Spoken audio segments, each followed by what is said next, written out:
కైకాల సత్యనారాయణ గారు అనేది చెప్తా ఉంటే ఒక వైపు వస్తుంది. ఎందుకంటే ఆయన సినీ ప్రస్థానం 60 సంవత్సరాలు నడిచింది. కైకాల గారి నుంచి మాట్లాడాలంటే మీరు తప్ప మాకు ఇంకెవరు కనపడలేదు.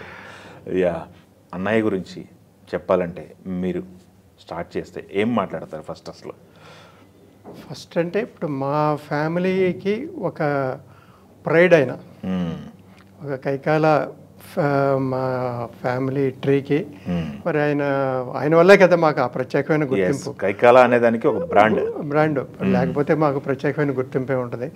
సో ఆయన pride of our family, first pride of our Telugu అని కూడా కోర్స్. మా బ్రదర్ యాక్చువల్గా మా తాతగారు ఊరైన కౌతరం గ్రామంలో పుట్టి అక్కడే పెరిగారండి. అంటే మా ఫాదర్ గుడివాడ, నేను పుట్టింది గుడివాడ. బట్ మా brother eldest in the family కాబట్టి మా అమ్మగారు ఊళ్ళో పుట్టారు కౌతరంలో. అక్కడే హై స్కూల్ ఎడ్యుకేషన్ వరకు అక్కడే చదివారు. అంటే కౌతరం గుడ్లవల్లి రెండు పక్కనే ఉంటాయి. అక్కడే చదువుకున్నారు. చదివేటప్పుడే వ్యవసాయం కూడా చేసేవాళ్ళు అనమాట. అప్పట్లో అంతా వ్యవసాయం ఫ్యామిలీసే కదా. తర్వాత కాలేజీ ఎడ్యుకేషన్ అంతా గుడివాడ వచ్చారు. అక్కినేనిశ్వరరావు కాలేజ్ ఉంది కదా, బిఏ అనేది అక్కడ చేశారు. చదివేటప్పుడే కాలేజీలో చదివేటప్పుడే నాటకాలు వేసేవాళ్ళు. పల్లెటూరి పిల్లని, ఇంకా ఏదో మామూలుగా అలెగ్జాండరు అనే ఒక నాటకం, ఏదో మామూలుగా ఒక హిస్టారికల్ సోషల్ అన్నీ కూడా రకరకాల క్యారెక్టర్స్లో. దాంట్లో పల్లెటూరు పిల్ల అనేది కొంచెం పాపులరు. పల్లెటూరు పిల్లగా పల్లెపడుచు అనేది కొంచెం బాగా పాపులర్. అక్కడ పామర్తి సుబ్బారావు అని ఆయనకు ఒక సంస్థ ఉండేది. ఆయన బేసిక్గా ఆ సంస్థలోనే ఈ నాటకాలన్నీ జరిగాయి. దాంట్లో మా బ్రదరు కూడా ఒక మెంబర్గా ఉండి చాలా నాటకాల్లో పార్టిసిపేట్ చేశారు. చేసినప్పుడు మామూలుగా ఏంటంటే కొంచెం రామారావు లాగా ఉన్నాడు ఇతను అనేది ఒక లుక్లో పక్క వాళ్ళు కానీ ప్రేక్షకులు కానీ ఒక రామారావు లాగా ఉన్నాడు ఇతను బాగున్నాడు అనేది ఒక ఇది వచ్చింది. బట్ డిగ్రీ అయిపోయిన తర్వాత మాకు టెంపర్ డిపో వ్యాపారం ఉండేదండి మా ఫాదర్కి గుడివాడలో. అయిపోయిన తర్వాత 1 year మా ఫాదర్తో పాటే రాజమండ్రిలో కూడా మాకు బ్రాంచెస్ ఉండేవి టెంపర్ డిపో. కొంతకాలం రాజమండ్రిలో ఉండే, కొంతకాలం గుడివాడలో చూసుకుని అవి చేసేటప్పుడు ఏంటంటే సినిమాల్లోకి వెళ్ళాలన్న ఇంట్రెస్ట్ ఉండేది మా బ్రదర్కి. బట్ ఏంటంటే ఎవరో తెలియదు అప్పుడు అవకాశాలు ఎలా వస్తాయి. మామూలుగా ఇక్కడ వాళ్ళంతా ఫ్రెండ్స్, నువ్వు మెడ్రాస్ వెళ్ళొచ్చు కదా, సినిమాలు ట్రై చేయొచ్చు కదా, రామారావు లాగా ఉంటావు కదా అని అనేవాళ్ళు. ఒక్కసారి అవకాశం ఎలా వచ్చిందంటే కేఎల్ దర్ అని ఆయనది కౌతరమే. ఆయన ఇక్కడ ఆల్రెడీ మెడ్రాస్లో ఉండే ఒక ఆర్ట్ డైరెక్షన్ డిపార్ట్మెంట్లో ఉన్నాడు. ఆయన ఆర్ట్ డైరెక్టర్, తర్వాత ఆర్ట్ డైరెక్టర్ అయ్యారు. ఆయనకున్న పరిచయాలను బట్టి మా బ్రదర్ కవర్ చేశాడు. నువ్వు రా ఇక్కడికి, నేను కొంతమందికి పరిచయం చేస్తాను, దాన్ని బట్టి నీ ప్రయత్నం నువ్వు చేసుకుంది, కానీ కుదిరితే ఆర్టిస్ట్ అవుతాయి. ఎందుకంటే అక్కడే ఉంటే నీకు వ్యాపారం తప్ప ఎదుగుదల ఉండదు. బట్ నీకున్న పర్సనాలిటీకి రామారావు లాగా ఉంటావు కాబట్టి నీకున్న ఇంట్రెస్ట్కి వచ్చేసాయి ధైర్యంగా. నేను బిగినింగ్ నీకు కావాల్సిన సపోర్ట్ నేను ఇస్తాను అంటే ఉండటానికి. మామూలుగా ఎవరో తెలియని ప్లేస్కి వెళ్ళి ఎవరో ఒకళ్ళు ఉండాలి కదా, అంతే కదా. సో ఆయన సపోర్ట్ తోటి వెళ్ళారు.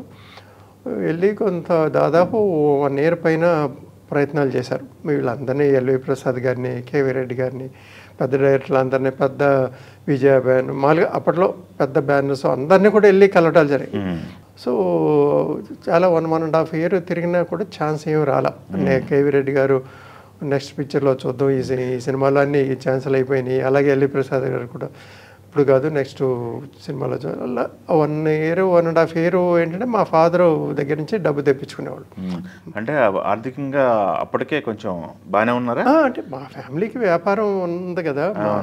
బట్ ఏంటంటే మరి మెడ్రాస్లో ఏమీ లేకుండా మరి గెటాన్ అవ్వాలంటే మన ఎక్కడో సత్యనారాయణ గారు చెప్పినట్టు విన్నాను, ఇది పార్క్లో పడుకున్నాను చాలా రోజులు, 15-20 రోజులు అట్లా. అంటే అది ఏంటంటే లాస్ట్ టువర్డ్స్ ఎండ్కి వచ్చేసరికి ఒక డిప్రెషన్లో ఇంకా మనకి ఇక తిరిగి వెళ్ళిపోవాలా, ఇక మనకి ఏమీ అవకాశం రాదా ఇక్కడని ఒక డిప్రెషన్లో రూమ్ కూడా వెళ్ళకుండా పార్క్లో. ఇవన్నీ ఏంటంటే ఒక స్టేజ్ తర్వాత ఒక రకమైన ఇది నిరుత్సాహం వచ్చేసింది మా బ్రదర్ చెప్పడం విన్నాను నేను. ఇక ఎందుకంటే ఇప్పుడు ఇంటి దగ్గర నుంచి తెప్పించుకుంటాను కూడా ఒక స్టేజ్ తర్వాత అడగడానికి కూడా ఇబ్బంది ఉంటుంది కదా. మా ఫాదర్ ఎంత పంపించినా సంవత్సరం దాటిపోయింది అని మా ఫాదర్ చెప్పారు, చూడు నీకు మ్యాక్సిమం ట్రై చేయి, నీకు అక్కడికి ఏం దొరకపోతే మనకి ఎలాగో మన వ్యాపారం ఉంది, నీకు అక్కడికి కంఫర్టబుల్గా అనిపించకపోతే వచ్చేసేయి. అప్పటి వరకు నేను ఇక 1.5 year అయిపోయిన తర్వాత ఇంకా ఆల్మోస్ట్ ప్రిపేర్డ్, ఇక్కడ మనకి అవకాశాలు రావు, మనం తిరిగి వెళ్ళిపోవాలి అనుకుంటున్నప్పుడు ఒకరోజు డిఎల్ నారాయణ గారి ఆఫీస్ నుంచి కవర్ వచ్చింది ఆయనకి. అదే మేము ఏదో సినిమా స్టార్ట్ చేస్తున్నాం, నువ్వేం వేషం వేస్తావు అని అడిగారంట. అదేంటండి మీ కొత్త ఆర్టిస్ట్ని నేను చెప్పడం ఏంటి, మీరు చెప్పాలి, ఏమి నన్ను ఏమి వేషం ఇస్తారని మీరు చెప్పాలంటే, సరే నీకు హీరో ఛాన్స్ ఇద్దాం అనుకుంటున్నావు అంటే జోక్ చేస్తున్నారేమో అనుకున్నారంట మా బ్రదర్.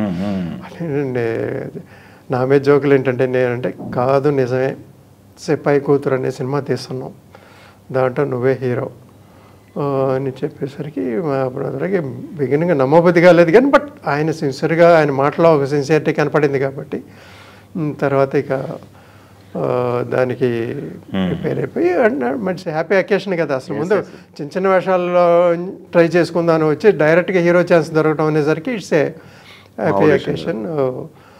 సరే ఆ సినిమా తయారైంది. పి చెంగయ్య గారు డైరెక్టర్, దానికి జమున గారు హీరోయిన్, రాజనాల్ గారు వీళ్ళంతా ఉన్నారు ఆ సినిమాలో. ఆ సినిమా ఫ్లాప్ అయింది, సక్సెస్ అవ్వాలి. ఫ్లాప్ అయిన తర్వాత ఇంకా మళ్ళీ ఇప్పుడు ఫస్ట్ టైము అప్పట్లో ఆ రోజుల్లో ఫస్ట్ సినిమా ఫ్లాప్ అయితే ఇంక హీరోగా ఎవరో పిలవరు. ఆ టైంలో విఠలాచారి గారు కవర్ చేశారు, మన డైరెక్టర్ విఠలాచారి గారు కవర్ చేసి, నీ సినిమా చూసాను నేను సిపాయి కూతురు, సరే సినిమా ఫ్లాప్ అయ్యి ఉండొచ్చు, దాని వేరే చాలా నువ్వు ఒక్కడే కారణం కాదు, చాలా కారణాలు ఉన్నాయి దాన్ని పోవడానికి, ఇంకా నువ్వు అది ఫ్లాప్ దాంట్లో హీరోగా చేశాను కదా అని చెప్పి ఇంకా హీరో కోసమే నువ్వు ప్రయత్నాలు చేయొద్దు, నీకు పర్సనాలిటీ ఉంది, ఇండస్ట్రీలో ఇప్పుడు చాలామంది హీరోలు ఉన్నారు కానీ విలన్స్ తక్కువగా ఉన్నారు, నీకు ఫిజిక్ ఉంది కాబట్టి విలన్ క్యారెక్టర్స్ వచ్చినా కూడా యాక్సెప్ట్ చేయి, ఎవరన్నా ఇచ్చినా కూడా హీరోయే కావాలని కూర్చోమా. కానీ ఆయన అడ్వైజ్ ఇవ్వడంతో పాటు ఫస్ట్ కనకదుర్గ పూజ మహిమ అని ఆయన తీస్తున్న సినిమాలో ఛాన్స్ కూడా ఇచ్చారు. దాంతోపాటుగా అప్పట్లో మోడర్న్ థియేటర్స్ వాళ్ళు అపూర్వ సహస్ర శిరచ్ఛేద అపూర్వ చింతామణి అని,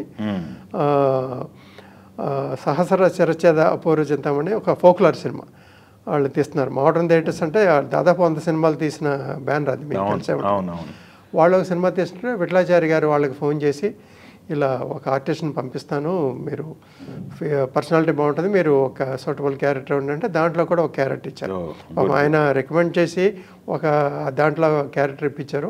ఆయన సొంత సినిమాల్లో కనకదుర్గ పూజ మహిళ ఇప్పించారు. తర్వాత వరుసనే వరలక్ష్మి వ్రతం, అగ్గిపెడుగు ఇవన్నీ కూడా ఆయన మ్యాక్సిమం ఎంకరేజ్ చేశారు. తర్వాత డిఎల్ నారాయణ గారు ఏదో కొత్త అతనికి హీరో ఛాన్స్ ఇచ్చారు, అతను ఏదో రామారావు లాగా ఉన్నాడని అనుకుంటున్నారని రామారావు కవర్ చేశారు ఒకరోజు. అవునా? ఆయన చెవిలో పడింది అయితే. కవర్ చేసి ఆయన ఆఫీస్కి పిలిపించుకొని, ఎవరు ఇలా గుడివాడండి మాది, ఆయనది కూడా కృష్ణా జిల్లా కదా, సేమ్ జిల్లా. ఓకే బ్రదర్, ఆయన కూడా ఎంకరేజ్ చేశారు, ఓకే బ్రదర్ నువ్వు ఫస్ట్ సినిమా ఆడలేదని ఏమి డిస్కరేజ్ అవ్వ మాకు, నీకు ఛాన్స్ వస్తాయి, నీ ఫిజిక్ బాగుంది, పర్సనాలిటీ ఉందా, నీకు డెఫినెట్గా ఛాన్సులు వస్తాయి, నువ్వేమి డిస్కరేజ్ అవ్వ మాకని ఎంకరేజ్ చేశారు, మోటివేషన్ ఇచ్చారు. అలాగే నాగేశ్వరరావు కూడా పిలిపించారు. నాగేశ్వరరావు మరి గుడివాడ దగ్గరే కదా, వాళ్ళ ఫ్యామిలీకిను మా ఫ్యామిలీస్కి ఏదో కొంచెం పరిచయాలు ఉన్నాయి గుడివాడే కాబట్టి. ఫస్ట్ కొంచెం బాగా విలన్గా కొంచెం ఎక్కువ ఒక గుర్తింపు వచ్చింది అగ్గిపిడుగు. అదే రామారావు తోటి విఠలాచారి గారి ఫస్ట్ సినిమా అది. రామారావు డ్యూయల్ రోల్, ఒక విలను రాజనాల్ గారు, ఇంకొక విలను అన్నయ్య అనమాట. దాంట్లో గుర్తింపు వచ్చింది బాగా. అంటే డైరెక్ట్గా రామారావు తోటి ఒక విలను అప్పటి వరకు రాజనాల్ గారు చాలా చేశారు, కానీ ఇంకొక విలను ఇంచుమించు అదే రామారావు పర్సనాలిటీలోనే ఉండే ఒక ఇది దాంట్లో బాగా పేరు వచ్చింది. అక్కడి నుంచి ఏంటంటే రామారావు కూడా ఎంకరేజ్ చేశారు, ఆ సినిమాలో పేరు వచ్చిందని విలన్ క్యారెక్టర్స్, ఆయన పక్కన విలన్ క్యారెక్టర్స్కి. అలా విలన్ క్యారెక్టర్లే చేసుకుంటూ వెళ్తున్నప్పుడు ఒక ఫస్ట్ బ్రేక్ మళ్ళీ రామారావు గారు ఇచ్చారు. బేసిక్గా విలన్కే ముద్ర పడిపోయింది అప్పటికి. ఇంకా విలన్ అంటే రాజనాల తర్వాత నాగేశ్వరరావు, రాజనాల తర్వాత సత్యనారాయణ హీరోల పక్కన విలన్గా ఎస్టాబ్లిష్ అయిపోయాడు అన్న టైంలో రామారావు పిలిచి, బ్రదర్ నేను ఉమ్మడి కుటుంబం అనే సినిమా తీస్తున్నాను, నేను విలేజ్లోనే ఉండి వ్యవసాయం చేసే క్యారెక్టర్ నీది, బట్ నీ క్యారెక్టర్కి ఏంటంటే ఒక ఇంపార్టెన్స్ ఉంది, సెంటిమెంటు, నీ క్యారెక్టర్ బాగా సెంటిమెంటల్ రోలు, నువ్వు బాగా చేస్తే నీకు మళ్ళీ ఒక కెరీర్లో ఒక చేంజ్ వస్తుంది, నీకు ఒక ఛాలెంజ్గా తీసుకుని నువ్వు చేయాలి, నీ మీద నమ్మకంతో నీకు విలన్గా వెళ్తున్న నీకు నేను ఒక బ్రేక్ ఇస్తున్నానని చెప్పి రామారావు ఉమ్మడి కుటుంబం రిలీజ్ అవ్వటం అన్నయ్యకి బాగా పేరు వచ్చింది. ఈ విలన్ క్యారెక్టరే కాదు, సాఫ్ట్ రోల్ కూడా బాగా చేశారు. ఒక 4 అన్నదమ్ముల్లో రామారావుకి అన్నయ్యగా చేసి బాగా పేరు తెచ్చుకున్నారు. అక్కడి నుంచి ఏంటంటే వరుసనే విలనే కాకుండా కొంచెం క్యారెక్టర్ రోల్స్ కూడా వచ్చింది. దాని తర్వాత ఒక అలా మంచి పేరు వచ్చింది శారద, విశ్వనాథ్ గారి డైరెక్షన్లో క్రాంతి కుమార్ తీసింది. దాంట్లో శారద మెయిన్ కదా, దాంట్లో శారద అన్నయ్య రోల్, దాంట్లో కూడా చాలా బాగా వచ్చింది. అది రిలీజ్ అయినప్పుడు మాకు ఇటువంటి అన్నయ్య ఉండాలని ఒక లేడీస్ ఫీల్. అంతకుముందు తిట్టేవాడు, మామూలుగా బయట కనపడితే నీకేమి అసలు నీకు అక్క చెల్లెలు లేరా, నువ్వు అసలు ఆ సినిమాల్లో రేపులు ఏంటి అంటే వాళ్ళంతా నిజంగా ఫీల్ అయిపోయి తిట్టినోళ్ళు శారద సినిమాలో క్యారెక్టర్ చూసిన తర్వాత ఇటువంటి అన్నయ్య ఉండాలి మాకు అన్నంత బాగా క్యారెక్టర్ ఆడియన్స్లోకి వెళ్ళింది. ఇక అక్కడి నుంచి వరుసనే ఇక పౌరాణిక చిత్రాల్లో కూడా రామారావు ఛాన్స్ ఇచ్చారు. పౌరాణికాల్లో ఆయన కృష్ణ పాండవ్యంలో, ఆయన సొంత సినిమా కృష్ణ పాండవ్యం కానీ అలా అన్ని ఛాన్స్ ఇస్తూ ఇంకొక పెద్ద బ్రేకు రామారావు ద్వారానే వచ్చింది. కానీ నిజం చెప్పాలంటే మా బ్రదర్కి సొంత తమ్ముళ్ళగా ఆయన చూసుకుని, మా బ్రదర్ కూడా ఆయన్నే అన్నగారు అనే పిలిచేవాడు. ఆయన కూడా దాదాపు 70-80 సినిమాలు చేసినట్టున్నారు కదా. వాళ్ళిద్దరు కాంబినేషన్ 100 ఉన్నాయి. వీళ్ళిద్దరూ కలిసి చేసినాయి 100.